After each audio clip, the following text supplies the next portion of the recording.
조갑제 TV 시청자 여러분 안녕하십니까? 2021년 11월 18일 오전 11시 반입니다.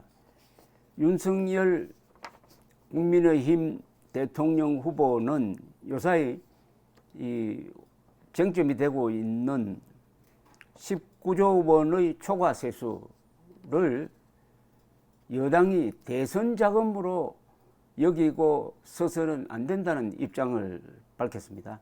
페이스북에 올린 글입니다. 올해 2차 추경 경정 예산 대비 초과 세수가 약 19조 원에 달할 것으로 추정된다고 합니다. 기재부가 정확하게 예측하지 못했습니다. 제법 큰 오차입니다. 정부는 세수 추계 오차에 대해 반성하고 국민께 사과해야 할 것이며 앞으로 이런 일이 되풀이되지 않게 유념해 줄 것을 요청드립니다. 그러면서 본론으로 들어갑니다. 그래도 나라 곳간이 텅 비었다는 소식보다는 더 채워졌다는 소식이니 그나마 반갑습니다. 그런데 금년도에도 적자 국채를 104조 원이나 발행하는 상태에서 초과 세수라는 말이 어울리지도 않지만은 이 초과 세수 19조를 삼짓돈처럼 대선 자금으로 쓰려는 민주당의 모습은 더욱 안타깝습니다. 초과 세수는 어려운 경제 여건 속에서 국민들이 낸 혈세입니다. 그 혈세를 대선 자금으로 쓰겠다는 발상에 의의가 없습니다. 거둔 세금을 무작정 쌓아만 두자는 것은 아닙니다. 초과 세수는 기재부의 주장대로 소상공인 손실보상과 손실보상에서 제외된 업종에 대해 지원하는 것이 맞습니다.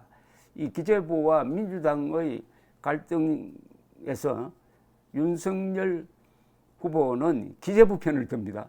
아주 묘한 현상입니다. 여기 혈세 나오는데 저는 이 국민 세금이라고 해야지 혈세라고 해서 이렇게 좀 피냄새가 나는 이런 표현은 안 하는 게 좋다고 생각합니다. 아울러 요새 일제시대라고 하면 될 텐데 이걸 일제강점기라고 하는 것도 이거 쓸데없는 반일 감정만 부추기는 겁니다. 일제강점기라고 하지 않아도 일제시대가 식민 통치를 받았던 시대였다는 것은 누구나 다 아는 것 아닙니까? 일제강점기 하면은 한일 관계를 아주 원활하게 가져가야 한미일 동맹이 제대로 움직여지고 그렇게 해야 핵무장한 북한의 위협으로부터 우리가 생존할 수 있다는 이 점을 생각한다면은 일제강점기, 혈세 이런 감정적 표현은 적어도 공직자 또는 공직자를 지망하는 사람은 안 쓰는 게 좋지 않느냐 하는 게 저의 생각입니다. 이어서 윤석열 후보는 이렇게 주장합니다. 문제는 기재부에 대한 민주당의 정치적 압박입니다.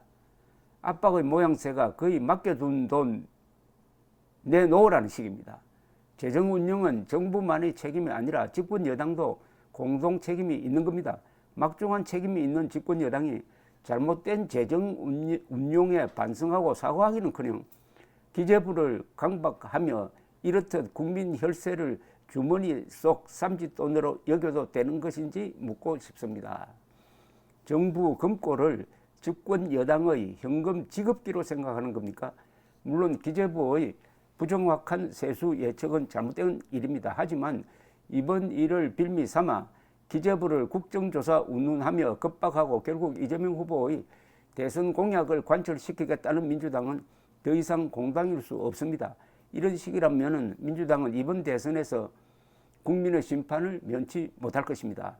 예상치 못한 초과 세수라지만 19조는 공돈이 아닙니다. 적재적소 필요에 맞게 써야 하고 신중하게 사용해야 합니다. 문재인 정부 임기 동안 400조 넘게 늘어난 국가 채무를 조금이라도 상환하거나 언제 불어닥칠지 모르는 경기 한파에 대비하여 우리 재정 역량을 보강해야 할 필요성도 있습니다. 정말 어렵고 힘든 분들을 위한 정의로운 재정 투입이라면 저도 찬성합니다. 아마 국민도 동의할 것입니다. 하지만 지금 민주당은 노골적으로 국민 혈세를 자기 당 대선 자금으로 쓰겠다는 것 아닙니까? 결코 용납할 수 없습니다. 초과 세수는 여당 대선 자금이 아닙니다. 19조를 이재명의 선거 자금으로 쓰는 것은 반대다 하는 메시지입니다. 그런데 어떻게 될까요? 결국 이재명이 원하는 대로 가지 않을까 하는 생각도 듭니다.